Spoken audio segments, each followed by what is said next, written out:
The antidote to fear is faith. What is faith? Well, Hebrew scripture says faith is the evidence of things hoped for and the conviction of things not yet seen. It's forward thinking. Faith is taking action on what you want, not on what you're afraid of. John Maxwell used to say the difference between faith and fear is imagining what you don't want. Faith is imagining and acting on what you do want. They're antidotes. Faith, picturing what you want, taking action toward what you want, focusing on what you want, which, by the way, is known as creative leadership. And that is the opposite of what Robert Anderson calls reactive leadership. So, reactive leadership is fear based. Welcome to Sharpen the Spear podcast, where we help manufacturing executives command the front and win the floor. I'm Richard Walsh, creator of the Sharpened Impact methodology, and I spent decades helping leaders transform frontline teams, unlock hidden profit, and capture capacity they didn't even know they had. If you want to see where your leadership gaps are costing you and how to fix them, head over to grittolead.com and run the free Sharpened Impact Simulator today. Let's sharpen your edge and get started. And we are back on STS Sharpen the Spear podcast with not just another incredible guest, but another returning incredible guest. And it's Wayne Wilson. He's back with us today, and we're going to dive deep into some incredible stuff. So, Wayne, give us a high-level review on a little backstory from you, so people maybe didn't hear last episode will come up to speed, and then let's tear into this because I am excited. Backstory. Well, first of all, Richard, a second date is always an honor. Yes. I am incredibly grateful and appreciative that you would invite me back. Trust me with your listeners, and appreciate your listeners tuning in for a second conversation that I'm excited about. My name is Wayne Wilson. I am an executive and leadership coach. I have been in the helping profession in one form or another, Richard, for over 40 years. I started out in ministry, pastoring churches, um, being a chaplain in pastoral care. I left that and became an executive leader in the healthcare system. Worked for Wake Forest Baptist Health in North Carolina for 20 years about. Ran multiple nonprofit faith-based counseling centers here in the area. And after 18 years of that, left that and started coaching. So pivoted.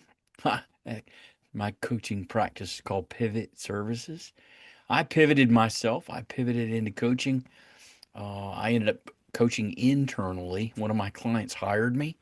I spent almost 10 years in coaching the blue collar world at all levels, frontline leaders, mid-level managers, and the C-suite within Snyder Fleet Solutions. Snyder Fleet Solutions has about 1,000 employees. They operate out of 11 states, Richard, and service the commercial truck industry with both light maintenance and commercial truck tires. And I served there as their talent manager, chief learning officer, director of professional development for 10 years, almost 10 years. So I left that in April and am now running Pivot Coaching and Consulting. So that's my journey in a nutshell. How's that? Love it. Love it. I love it. I love it. Yeah, good stuff. A lot of exposure in the leadership realm, which is, I always say, there's a lot of, it's a busy, crowded field, leadership. Busy, crowded field. Okay. And it's a field full of opinions, is it not? Yeah. And it's, when you get a crowded field, you get the full gamut from really top experts to, the others. That's it.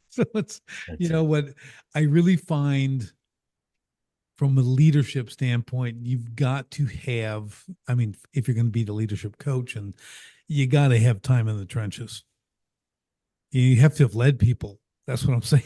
I know I'm stating the obvious, but it's a lot of these people are doing this, and we may have spoke about this briefly on the last episode, but I really see like some people are just doing it because they think they can. I don't know where their mindset is, but when you kind of dig in deep on what they've done, what they're doing, the creds aren't there. That's all I'm saying. In a lot of people, because they're not able to bring that real world application. They're bringing theory. Do you know Theodore Roosevelt's Man in the Arena? Yes, love it. You know the difference between wisdom and being operating from wisdom and operating from as an expert. Do you know the difference between the two? What would you think is the difference between the two? Well, operating from wisdom would be time. No, I it's would consider time bruises. in the game. It's what? Bruises. It's bruises. Oh yeah, okay. Well, I've got a lot of those, so I'll take Operating it. out of wisdom that requires a lot of bruises. Yes. Yeah, Yeah. been there, done that, right? Yeah. It's It, important. I just think, when I look at it, I go, and it's not always the case in every situation, right? But there's things when there's new leaders. Okay. They don't have a lot of leadership experience, but they're course, placed in a leadership role. of And we're course. going to talk about this today Yeah, because I think this is part of what we were talking about yeah, off air about people get thrust into these positions yeah. and they get because they're a good worker and they make them a leader because they're a good worker, and then they just say lead, and there's your Hey, deer in Richard, the you've done a headlights. really, really good job, and we are really, really pleased with the way you've done it. We're now going to give you responsibility for 11 people that you've never led before. That's it. Yeah. And by the way, we're not going to train you or give you any help with that, but we know you'll figure it out because you're smart. Welcome to leadership, Richard. Yeah, and don't forget that great title. Oh yeah, we're going to You're give gonna you a get an title. amazing title and a little bump in pay. Yeah, Yeah, which comes with 20 plus more hours work, by the way. We're not going to right. tell you that part. It's so let's start here. Let me ask you, Wayne, why does an upper management, upper leadership think that's a good idea? That's where I want to just start. Why? What in their mind, their experience, and everything else in leadership, because they're upper leadership, Yeah. what makes them think that's a viable option? Well, let's turn this into a dialogue, and we'll share opinions about this because I know you've seen this in Mm-hmm. manufacturing, and I've seen it in ministry, I've seen it in commercial truck services, and I'm seeing it in construction. I'm now seeing it in landscaping. I'm seeing it all in a variety of different industries, and I think one is benevolent ignorance. And what I mean by that is their leaders mean well. I really do think their leaders mean well. And I meant a little bit of what I was sharing with your listeners a minute ago.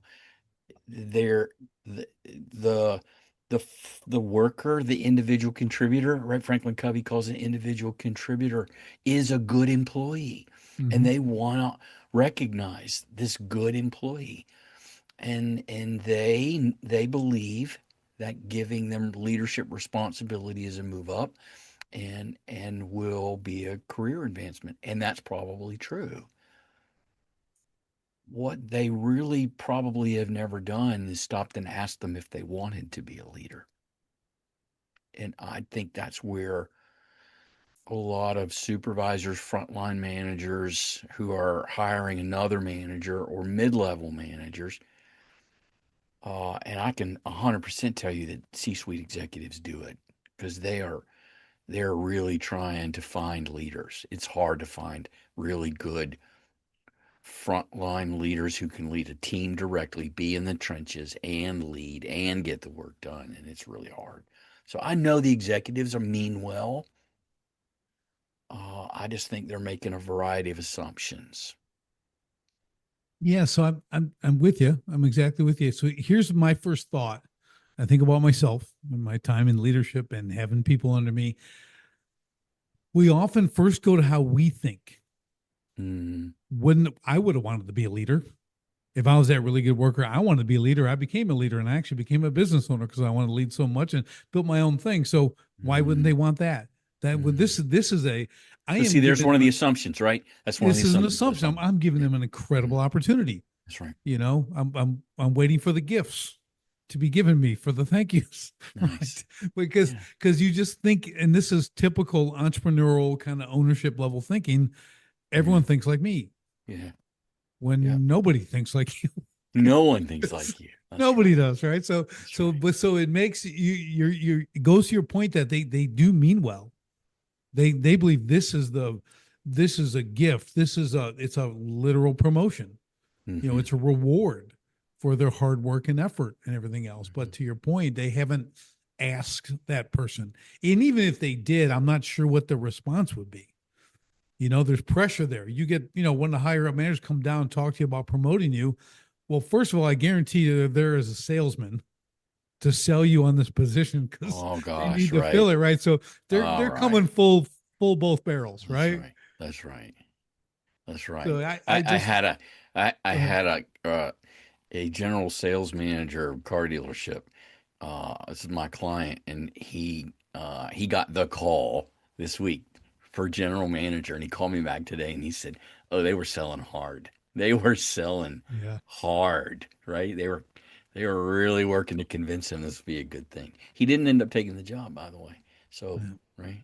Well, and kudos to him because a lot of times, especially if you haven't been in management or you're at a lower level of management, you're going up, there is a great temptation, right? And if Mhm. you don't know what you don't want, Yeah.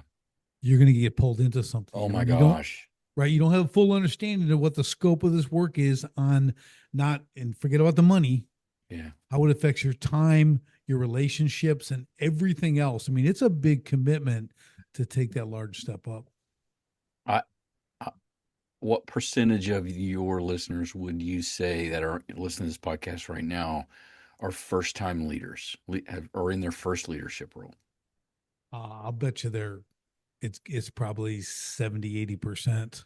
Hmm. They So if started we as a ask, craftsman and then they right started a on, business. I right mean, they on. may have run a couple of people, but not, it really was, I'm going to go do my thing. So if we ask them to rewind, go back uh, to when you were offered this leadership role, and if you knew then what you know now, would you still take this job? And I'll bet you it's 50-50.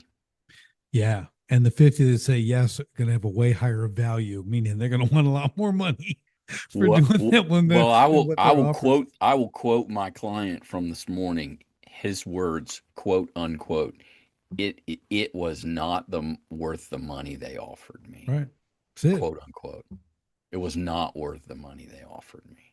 Yeah. Everyone has a value point, Wayne, when you think about it, and it's not just money, though that is a major contributing factor. But when you're demanding my time for a position, okay, and this is where a lot of people I think fall down too, and let me know what you think on this, is they haven't attached a value to their time yet. Mm. Do you know what I mean? People they've been working time for dollars like their whole life, right? But they haven't really thought about what they're actually Well, worth. as you and I know, and if there are listeners in this podcast today who are considering a first time leadership role, the shift from an hourly wage to a manager's salary is a big, big, big shift. It's a Yeah, and big I think shift. the reason why is they don't understand that, yeah, it's consistent pay, but now how do you quantify the work and the volume Hmm. to the pay, Hmm. right? And they don't know that because they don't even understand the whole scope of work Right. going into it. And that's kind of the disillusionment after a few months in, I think. Yeah. Yeah. Right. Absolutely. Yeah. So we're making it sound like we're trying to talk people out of it. It sounds like, why would Well, you want to do well, this? not we're not trying. What we're trying to do is prepare them to ask the right questions, Nice. be in a position where they understand the responsibility they're about to take on or being asked to take on, Yeah. and there's probably some great questions they can ask going into these interviews if Yeah. they're asked. I mean, hey, we're going to make you a supervisor, and you just, what do you got? Just say yes. You don't have an Yeah. option. So they have to understand, like, well, you don't have to, because I always say, and I don't know if we mentioned this on the other one, you take that great worker and he's such a good worker and you promote him to supervisor. Well, you've done two things. You've removed a great worker from the floor Yep. and you put an untrained supervisor in the position. Yeah. right? He's become that now. So you kind of took a double hit. Okay. Production's going to go down on the floor. A little bit of chaos, a little bit of entropy, right, is going to happen because of that. But now you got ramp up time to get him to a satisfactory leadership standard. Hmm. And what does that look like if you indeed have that training? By the way, that was my job at Snyder Fleet Solutions, was to accelerate that time because we Yes. were taking exceptionally good commercial tire techs off the road and extremely talented warehouse managers off the floor, and we were putting them in management role, branch manager, service manager roles, and the productivity of that location was going to drop. My job was to accelerate the recovery of that. What I was able to demonstrate, which I will say to your listeners is absolutely possible, is we then multiplied the productivity. But that took 6 months to do that. Yeah, that okay. I was going to ask you a time frame, and that's, I mean, it's not forever, but that's a lot of investment. I was Right. not able to take someone off the floor and match and then grow the productivity of that particular branch location in less than 6 months. I was never able to do it in 3 months, but I could do it in 6 months or more.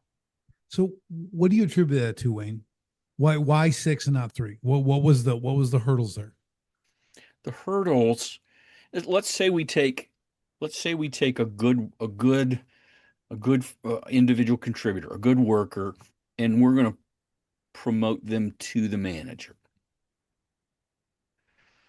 Well, immediately the productivity on a day-to-day basis is going to drop because now they have to do scheduling, and they have to take customer calls, and they have to deal with accounts receivables, and they have to, so there are these management tasks that now demand attention, or they're going to fail and the whole location then falls apart. So they're day to day what they're best at.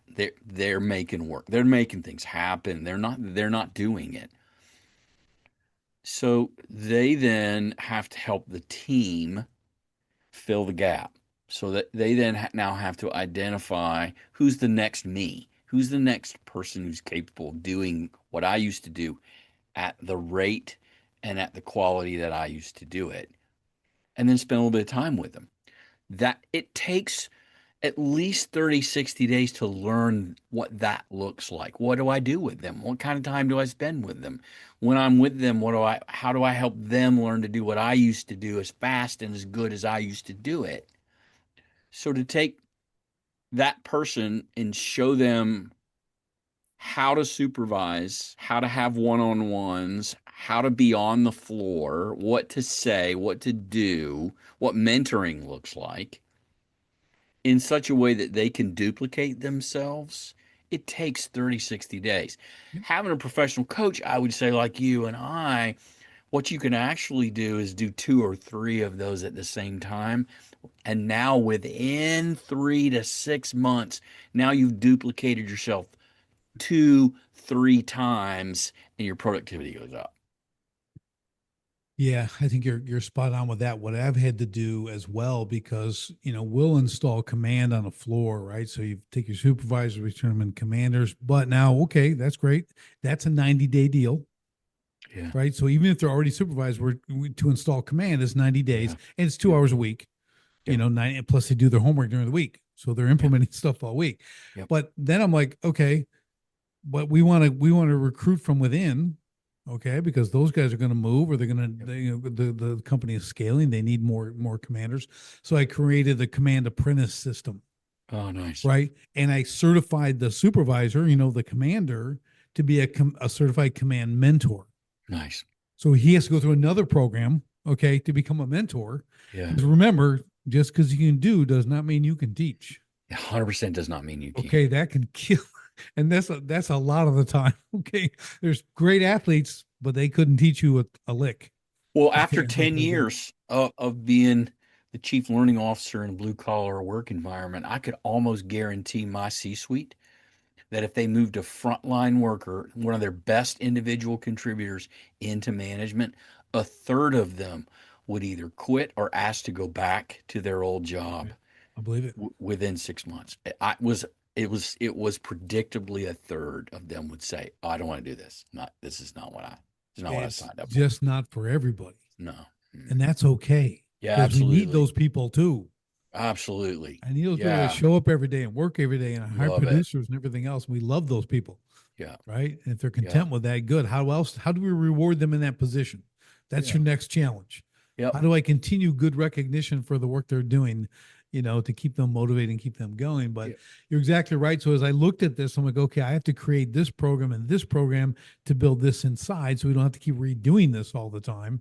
And at least Interesting there's a that you process. focused on mentoring for that. Yes. Why did you choose mentoring as the process? Because when I look at especially frontline leadership and leadership in general, I think, it's you can call it leadership training or whatever, but we really like coaching. Mm-hmm. So I think mentoring is really a coach position. Mm-hmm. So you can kind of merge those two, but they Mm-hmm. really have to, you're going to kind of, they're going to bring those leads. Say you got a commander, then you get a lead underneath them, right? Who doesn't really have authority. They can carry out orders and do things like that, but they don't really have the authority that a commander would or a supervisor. So we have to kind of take them under your wing and show them. So it's a timed process, right? They Yep. learn, they have a actual, you know, thing they're learning, but they have to take them through this process almost on a daily basis. Right? Absolutely. Mentoring is ongoing. And in the Ongoing. workplace, Yep. right? Yep. Yep, you have to have this mentoring mindset. Yep. It's a mindset. It's not because too many people get competitive and they get fearful of losing their job, right? And this is part of company culture as well. When you put this stuff in, it's like, believe me, every job has a ceiling. Every company has a ceiling Oh for yeah. people, right? So we have to address that reality. Doesn't mean you're going to keep Yeah. moving up until you check out. You know what I That's mean? right. It's so That's what right. does that look like? But if you have the fear of mentoring, bringing up the next commander, if you will, that affects the entire business across the board. It affects everyone because now it's a competitive, fight to keep your position. Mm, Do you have to do? You're not going to bring someone else up who could be better than you, and hopefully they are. That's actually the goal. Okay, yeah. is to make Yeah. them good enough where they can excel. Yeah. You need to Yep. see this stuff. So Yeah. I think there's a pretty big mind shift on there. But once that's installed, it becomes the company culture. So there's your standard workers, then you go to lead, and then maybe commander from there. So if those that see that path, they'll appreciate it, right? Because they Yeah. want to get there. They're not Yep. going to be an apprentice. They're not going to be forced to be an apprentice to become a commander, right? People are going to get to choose that path now as they go through that apprentice program, if you will, and it might be 60 to 90 days, right? It can be that long or longer, but now they're understanding what they're assuming, right? And they can also say no at any point. Yeah. And if I may, what that also solves, what I really appreciate about that vision that you've just painted for your listeners is so one of the complaints I used to hear from workers at Snyder all the time is I can't get promoted because my boss is afraid that they'll lose the revenue. They'll lose my productivity, right? In other words, they're keeping me back. They're holding me back, right? They don't want to promote me. They won't promote me because they don't want to lose my productivity, right? I want to take my best hired tech off the road and put him in a management mentoring training program. But what I love about what you just said is if I know that that's a process, then the business has a chance to adjust. That person learning doesn't immediately get pulled off the floor. It's a process. Right. And then during that process, then other people get better. So it's almost like you build a bridge. It's not an Mhm. immediate loss of productivity and a loss of your best worker because you immediately promote them. It's a process, and Yeah. everybody has time to adjust. Does that work out like that? It sounds like it Yeah, would. because I have this attitude, when I come into any place, it's non-disruptive. Okay, Nice, so my goal is not to disrupt the nice, floor. I'm going to come in and shake the rug out, pick nice, it up and throw everyone off the rug and shake it out. I'm not doing that. Like nice. we got to come in and this is surgical. Yeah, Okay, things need to continue to produce. Maybe they're not at the highest level yet, but all these things have to get implemented one at a time. and then again, it's a process over time, but now you understand how you can move everyone through the system. And there's going to be people who start at the, well, I'll air quote, the bottom, and they get filtered out completely. They're not up for the task. Okay, they're not a good employee. They're not a good worker. They have a bad attitude. They have poor character. Okay, Right. well, I'm with now you. we I'm we with you. can we can I'm go all with the way you. back to maybe now we got to talk about the hiring process because we got a really bad person and how that happened. That's another story, another episode. Okay, but really they're there. They're going to surface. Personal But problems, whatever but that it's kind a of stuff. it's a but it's a significant point. If you got listeners who are wanting to be leaders, but they haven't been promoted yet, we used to tell people this in Snyder and orientation. Hey, if you're looking how to get to the next job, then you better do your current job exceptionally well first. That's it. That's it. That's a really good point. Again, this is the wisdom part we talked about earlier. Yeah. Okay.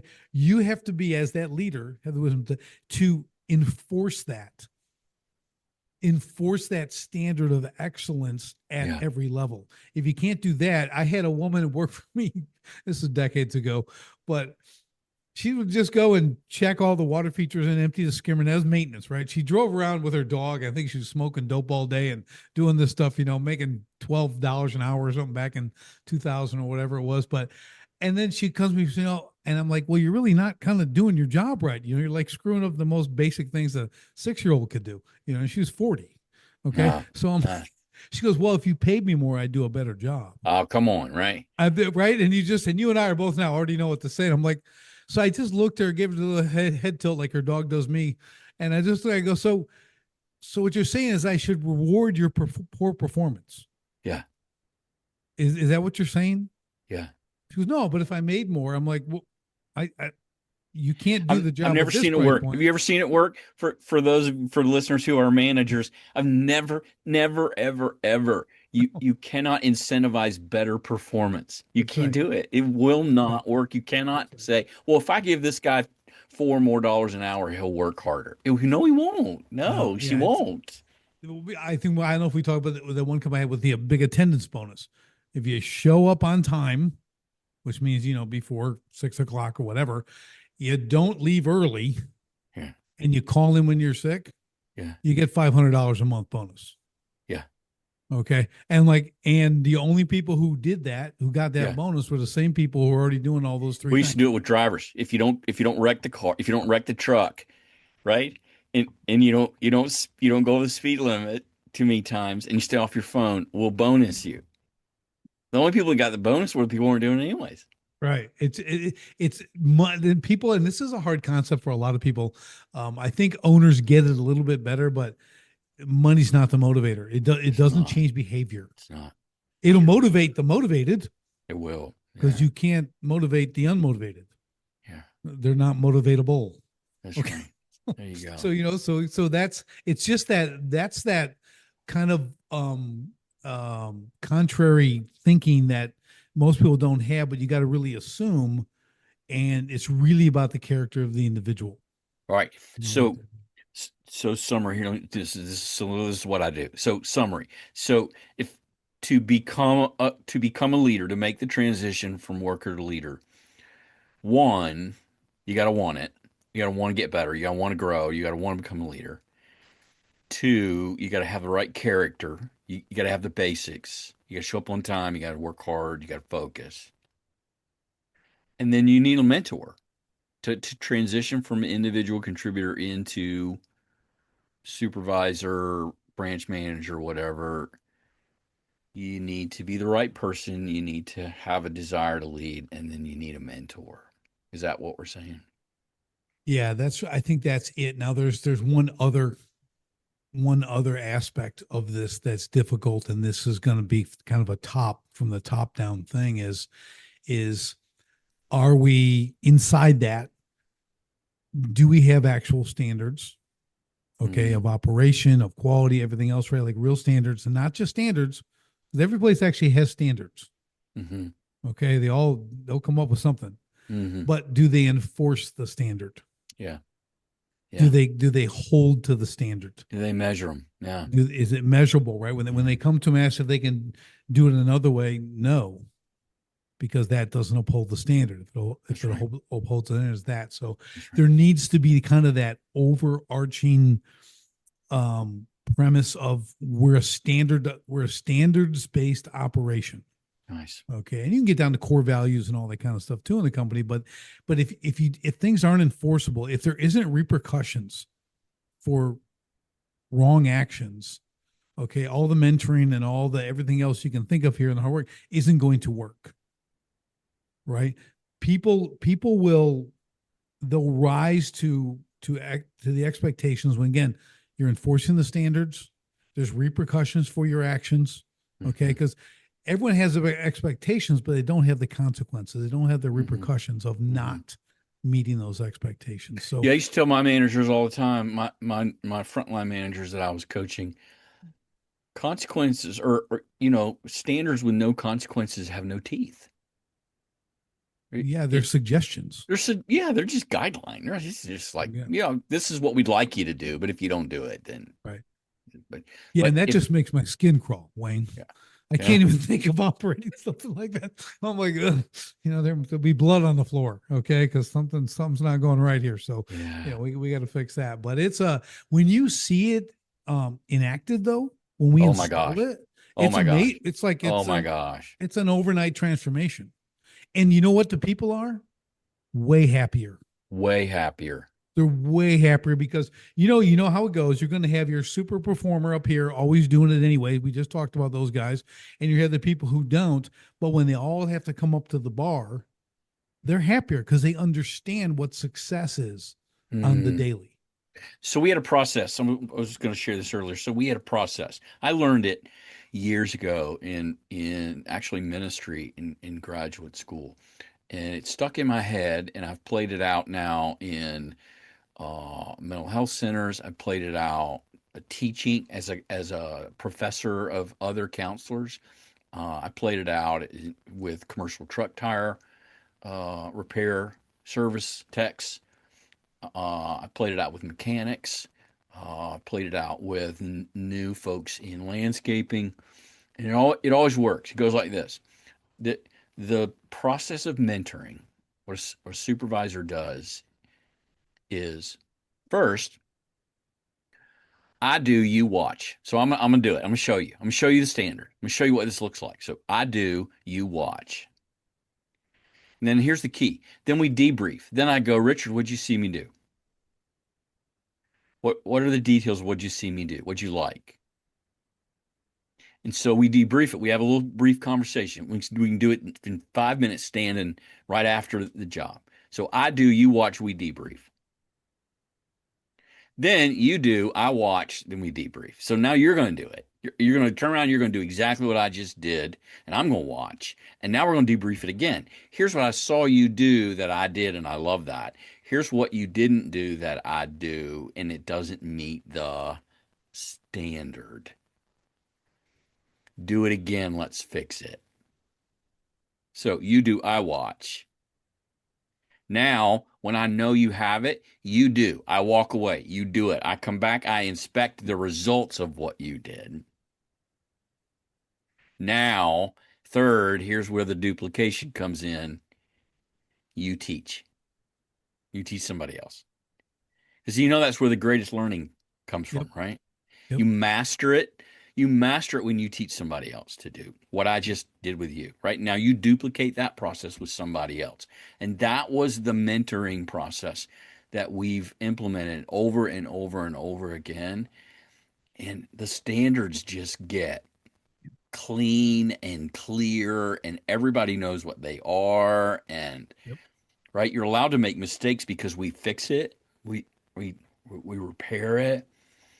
Yeah, so we had this process of duplication that we've used that I found Yeah. Well, really meaningful. I learned early on when I was fighting, when I was boxing. All of a sudden I started training these kids like this, kind of giving back at the gym. I'm fighting. I'm being trained by my trainer and my roommate. I mean, we're both fighting. We're doing all that stuff. And I started putting the mitts on and started walking these kids through, showing the basic jabs, showing the right There you hand, go. showing the hook, working through doing combinations, getting the training. When you get on the other side of the mitts, right? Now you're holding them. You see things differently, Oh, right? wow, really? It made me such a better boxer. Oh my gosh. Like, I mean, it's like it became like I made any boxer I ever trained train other boxers. Yeah. Like, this is part of the training. Yeah. You don't get to just hit the bag and get in the ring and spar and Yeah. jump rope. You got to train someone. I'm gonna Yeah. get you a novice, or I'm gonna get you someone of high quality. You're gonna call the shots. You're gonna catch them. You're gonna see what it really looks like. Would you ever get so good at something you didn't even have to think about what you were doing? You just did it automatically? Yeah, I'm kind of there. But you can't do that if you're teaching somebody else. You got to be able to break it down and That's describe right. what That's you right. do and how And you do that's it and what why you do it. but I got there by teaching others, like you're saying. Like I started walking that and I started seeing a whole different way to move in the ring, how to set up different shots and Yeah. everything else. You start to really understand what they're Yeah. doing. You're also catching all their negatives. You're Oh, dropping your left wow. hand when you're bringing it Oh, back wow. straight out, straight back. And I'd be able to slap him in the head. Right. Just give them the slap with a mitt, pop on the side of the head. I'm like, just keep your hand up, and work Yeah. that way. See the openings. I'm seeing that left hook to the body because their hands are up here. I Uh-huh. can give them, I can flick a jab, come down here, and do that. So you really started to develop like your own technique and the way to look at the opponent very, very differently than you were before you were on the training side. So I just Yeah. think it's one of those, like, just like you said, it's so valuable that you're having them teach someone. Well, I think you just gave me an insight as to a question I used to ponder all the time. My manager used to call me all the time and go, I can't get this person to, why can't they get it? Why don't they just get it? And I would scratch my head. I go, that's a good question. And what you've just helped me understand is, well, because you haven't yet put yourself in the role of teacher. Right. So you haven't learned to diagnose what they're doing wrong because you're still in the doer Yep. role, thinking like a doer. And you're just thinking, if I do it and they watch me do it, and they'll be able to do it. Well, that doesn't work, does it? Right. So you got to That's put why yourself in the role of teacher and figure out what they're doing wrong, what they're doing differently than you do it. and there's another great technique that you can use too, or a practice, and that's role play. Mm, Get them in the role play when you're speaking to someone. We do this all the time with commanders. Like, we make them head to head. You're the worker. You're the commander. Here's the problem. mm, Walk mm. through this. Let's see it. And when they have to do it live, because everyone thinks in their head they're going to say the right thing Yeah. until the pressure comes. Right. Okay. Right. And there's the old Right. saying, you only get to rise to your last level of training, your Yeah. highest level of training. And if you haven't Yeah. practiced this, that Yeah. first thing out of their mouth, I guarantee is going to be the wrong thing. Everybody hates role playing, don't they? Everybody They hates role do, but play. it's so much fun to make them do it. So we do it all the time. It's a huge part of the training. It's like, and then I make them, then they got to do it on the floor. They actually have to implement this and then report back, upload what happened. Wow. Like, there's no escaping it. Yeah. Okay. Because that's Yeah. the only way. It's the baptism by fire. It's getting in the mix. And I'm like, I'm not looking for the perfect response. I'm looking for a response. What happened? Because the wrong response is going to be the best way you learn. Yeah. So let's break this down. I'm sure you got a listener out there and they're thinking about so and so, an employee that they have, and they're just not performing, they're just not doing it right, they're just not getting it right, they can't get it, they're not getting it. So they can role play with them. They can put themselves in the role of teacher and sort of diagnose what's going wrong. They can mentor, they can you do, I watch, you do, I do, you watch, you do, I watch, debrief, they can do that. And they can slow the process down with that person just to see exactly what they're doing. Right. When I was taking Muay Thai lessons, that they would do it in slow motion. Right. They would Right. break the moves down in slow motion. Did you do that? Slow things down? Yeah, it's really. I mean, you just go back to boxing. I'm like trying to get the basic jab. Yeah. Okay, so you're extending your left hand, you're Yeah. pushing off your back foot, you're lifting your front left foot to go forward, 4 inches while you're connecting.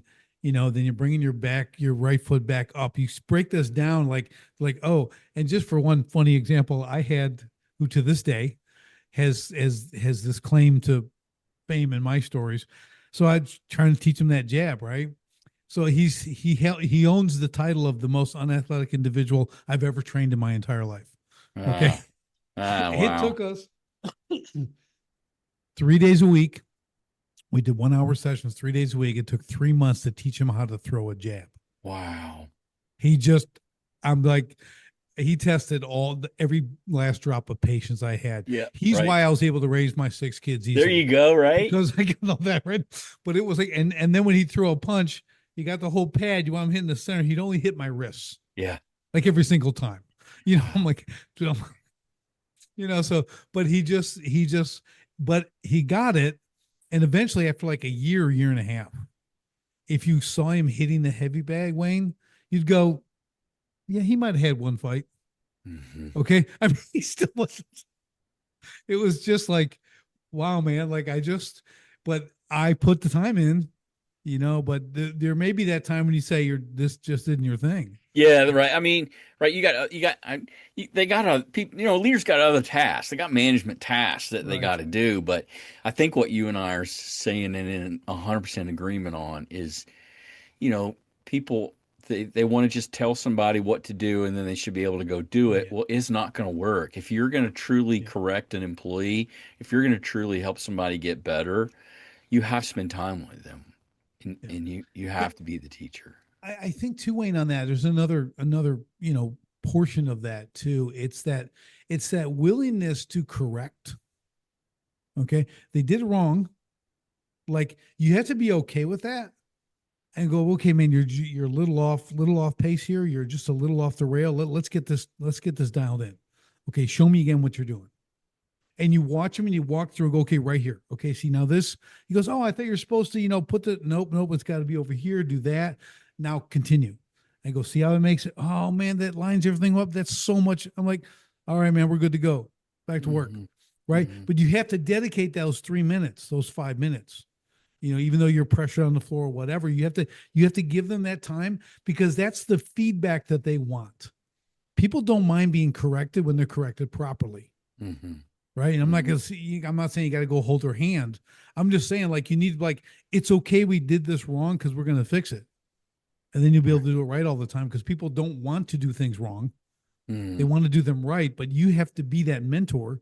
You have to be that leader that helps them do it right, and then let them continue. Yeah. Yeah.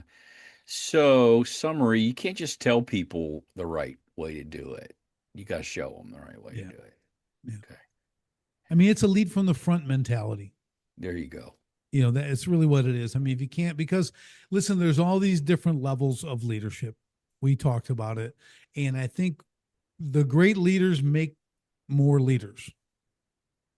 Okay. The The great whole, leaders always make more right. leaders.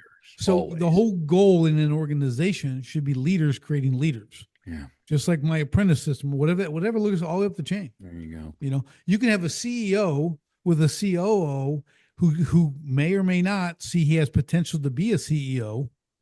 He may groom his replacement from that COO, or he's got the best COO ever, but he won't be the best CEO.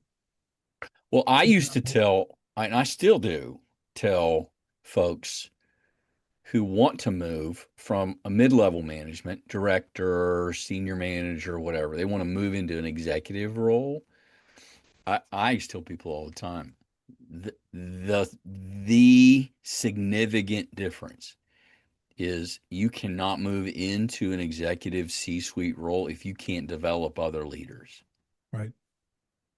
You can't just be able to do the job. You may be the expert and know everything about it, and you may be able to manage the details of it and the finances of it, but if you can't teach it and you can't create leaders, then you can't lead at the very, very, very front.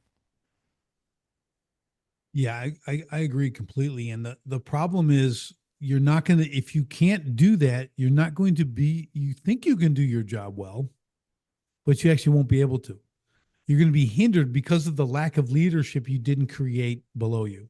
Well, you'll be doing it all yourself. That's my That's what point. the Right. the the leaders, that the executive managers that I have, that are absolutely burnt out, overwhelmed. 9 times out of 10, they're doing it all themselves. Exactly. It's that, they become the micromanagers, those kind of Hmm. guys. Yeah. They don't have trust. Yeah. I think part of this, and I'd love to get your insights on this, Wayne, is I find like a lot of micromanagers, they have trust issues. They really don't trust people to be competent. That's why they feel they're the only ones who can do this. So they're always on it, or they have a different fear. I truly think micromanagement is a Yeah. fear-based I do tendency. too. I do They're too. worried they're going to get in trouble because it's their responsibility. So if they do it right, then they can eliminate that downhill roll from above on them for something someone else did. Yeah. You Yeah. see that out there? Yeah. At the highest level, there's a guy named Robert Anderson who wrote a book called Mastering Leadership. And he invented a leadership 360 tool that I use. And he divides it into creative leadership and reactive leadership. There are three basic reactive tendencies: controlling, micromanaging, controlling everything; protecting, CYA, right? Yep. Cover yourself, make yourself look good, or trying to please everybody else, trying to be the everybody's friend. Ugh. Compliance, right? Pleasing, I've compliant. never suffered from that, Wayne. I know. I Just recognize that. I saw that, right? 100% saw that, right? But those are the three reactive tendencies. And he's tested this across the world. It's universal. It doesn't matter what culture it is. Those are the three basic, and they're all rooted in what you said. They're all rooted in fear. They're all different ways of managing my fear of something, not being successful, looking bad, not being accepted, whatever. But it's all at the root. It's about a leader being afraid, how they so manage their fear. in your experience, 'cause you've worked with so many of these guys, just what's the solution? How do you eliminate that from their mindset? Well, That's a powerful driver. Fear's a powerful okay, driver. you're leading me to start preaching, Richard. Here we go. I'm fixing to go into my pulpit and start preaching. And I Go. I'm I with don't you. know that we've got time for that today. But since you ask, on a very basic principle level, it's very simple, but it is spiritual. Yep. The antidote to fear is faith. What is faith? Well, Hebrew scripture says faith is the evidence of things hoped for and the conviction of things not yet seen. It's forward thinking. Faith is taking action on what you want, not on what you're afraid of. John Maxwell used to say the difference between faith and fear is imagining what you don't want. Faith is imagining and acting on what you do want.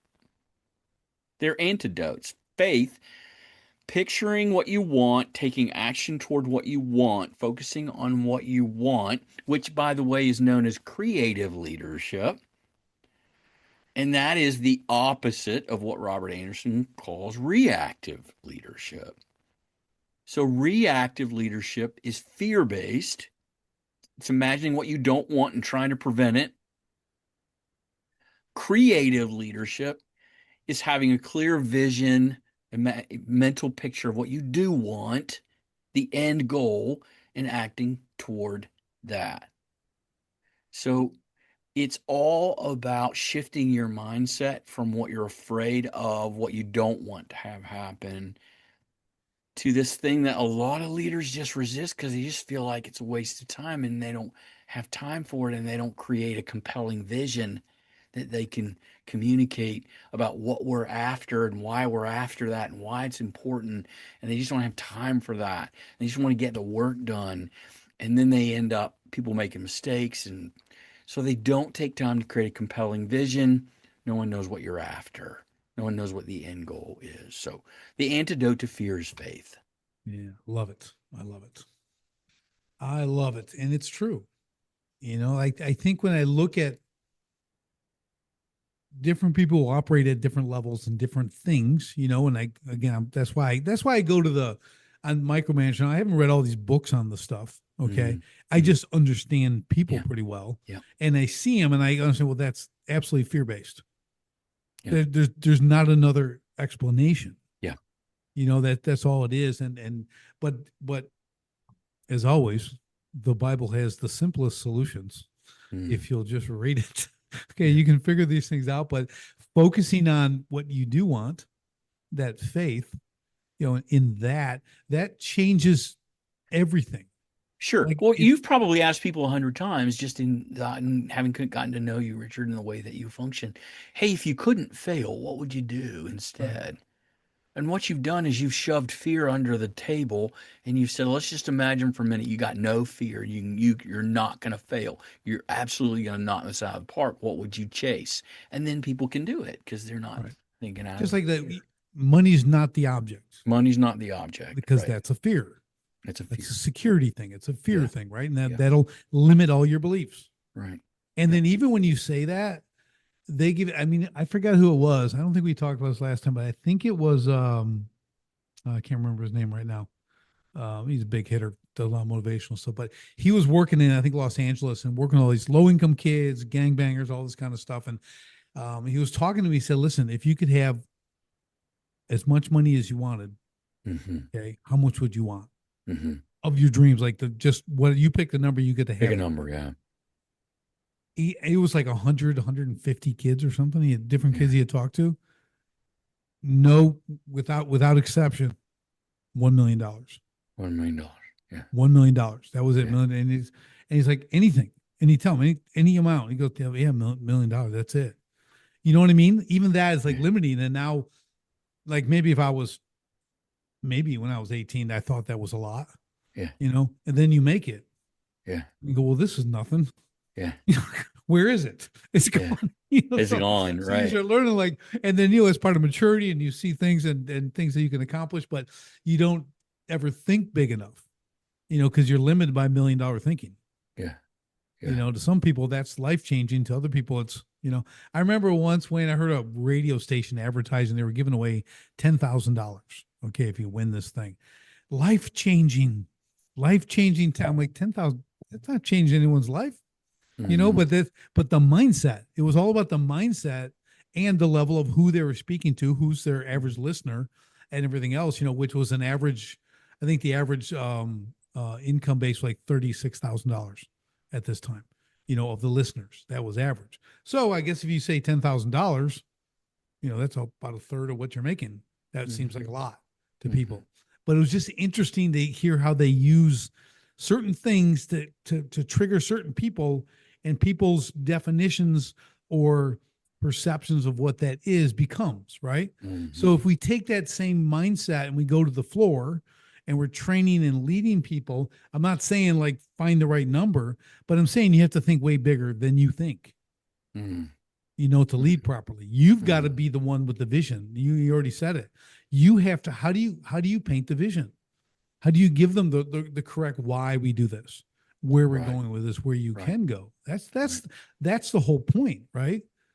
I mean, I think it's an obligation as a leader to be able to paint that bigger picture, to get them up that hill, to cross that ocean, whatever it might be.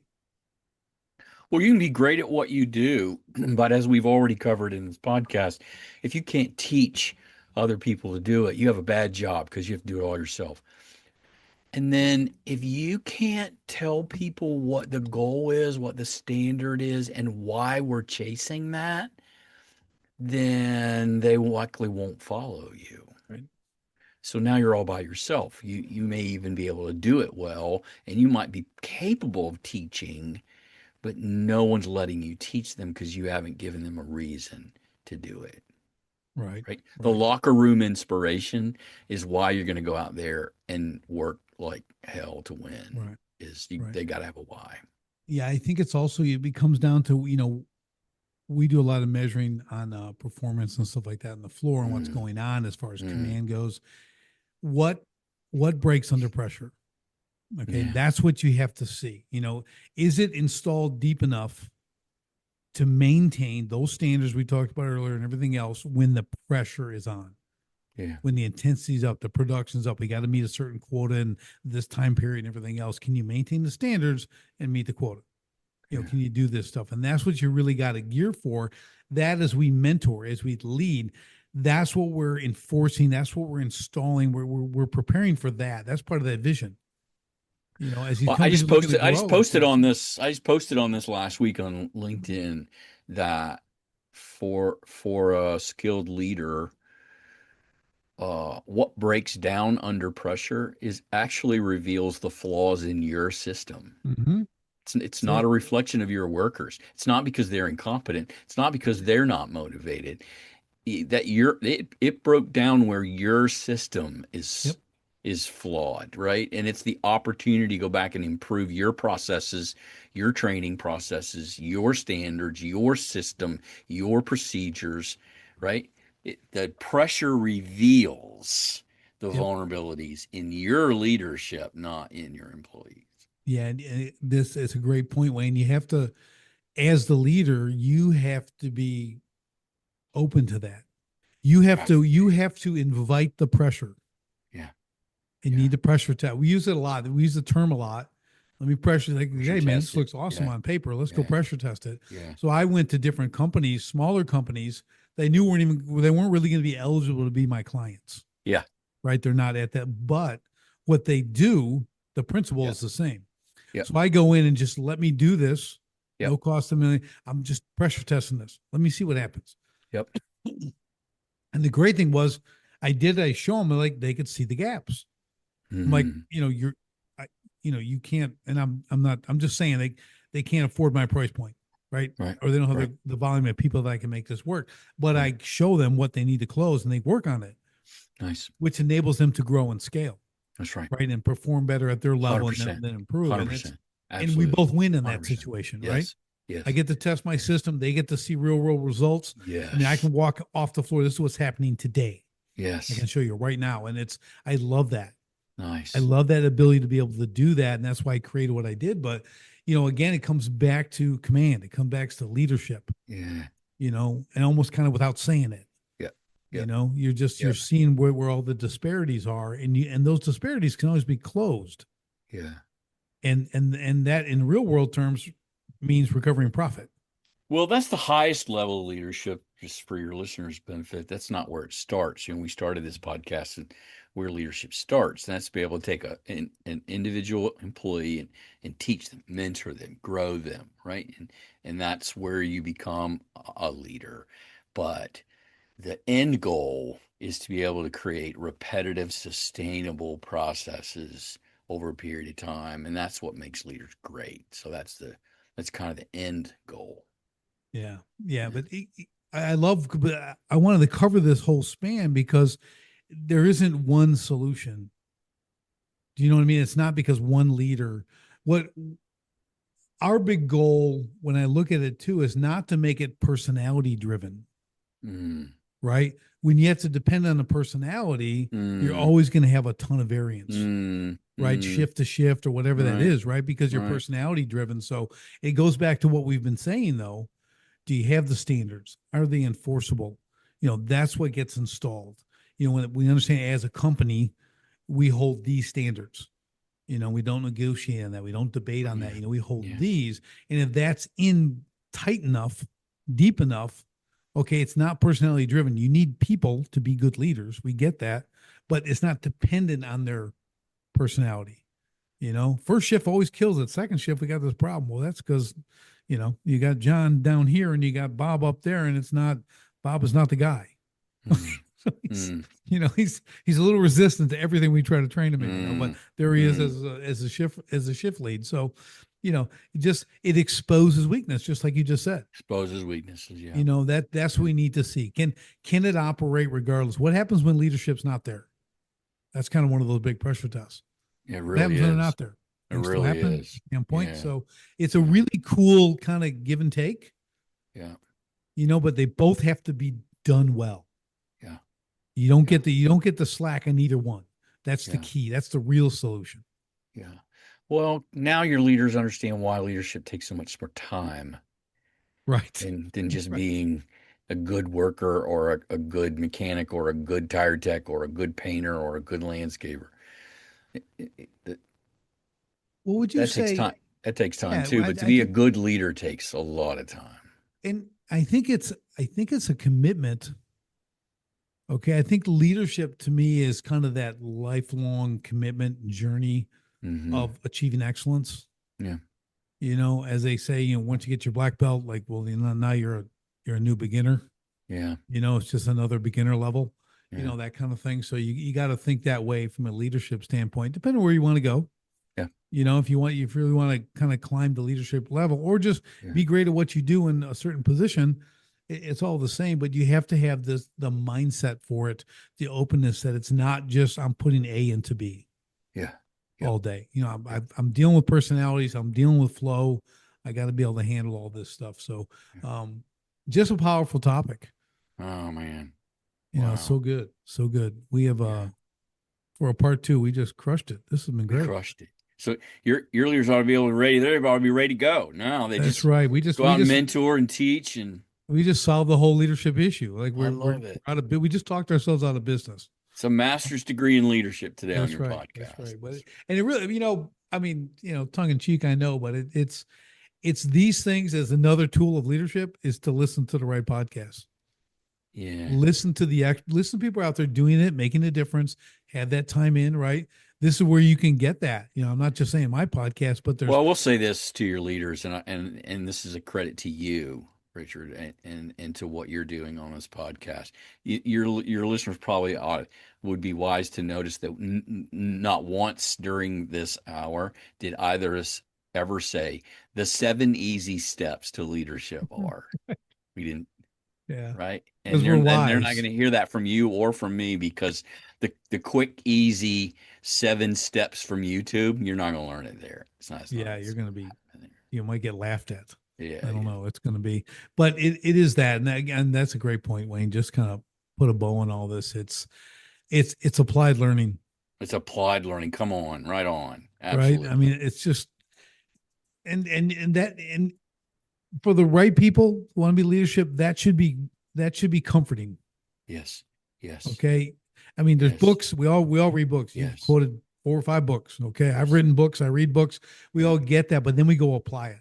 yeah, And yeah. sometimes those books, there's a chapter that may not get used very much That's because right. it wasn't very practical It in our wasn't practical. situations, It and that's wasn't okay, right? translatable. Yeah, We did it and yeah, went, yeah, that's not yeah. that's not going here. That didn't That's why work. I make all our people when we're working, they go on the floor and they apply what we just taught them. There you Just like go. showing will watch you and they come back with it, and things get assimilated.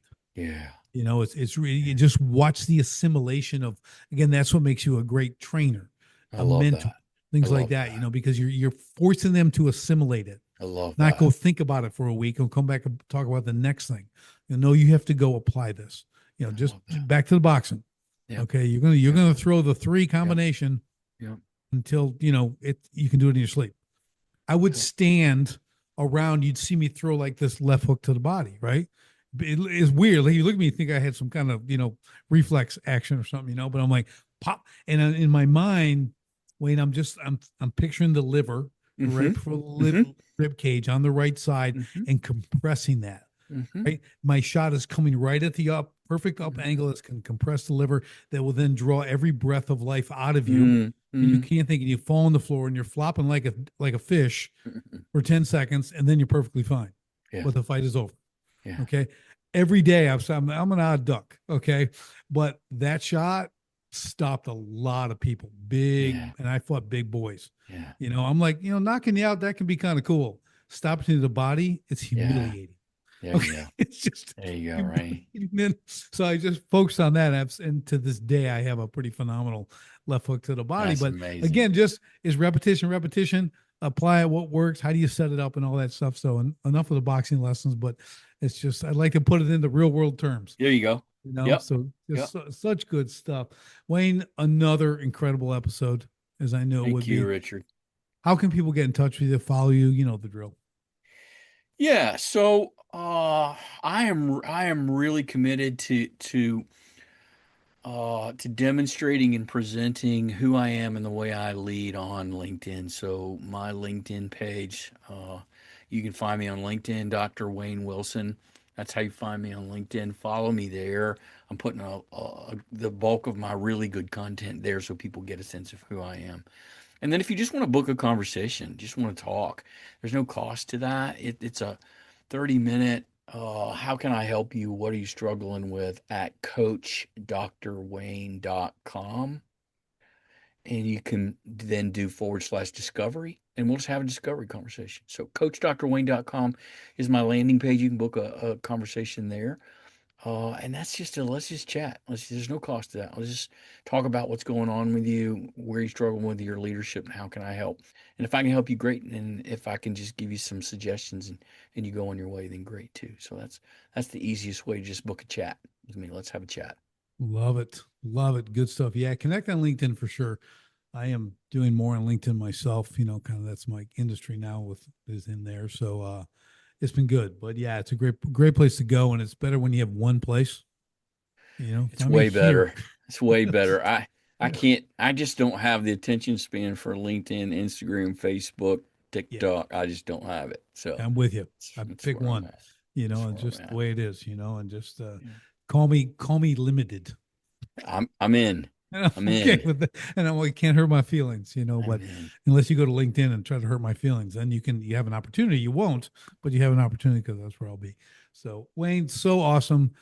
Thank you for all the time, all the Thank wisdom, you, just Richard. sharing all this stuff. Just a great back and forth as always, and a very, very good time. So appreciate that. And for everybody else, we'll see you on the next STS podcast. Thanks for joining me on the Sharpen the Spear podcast. If you're a manufacturing executive and you're serious about unlocking hidden profit, improving frontline leadership, and taking control of your floor, go to grit2lead.com right now. Run the free Sharpened Impact Simulator and discover where your biggest opportunities are hiding. Don't leave millions on the table.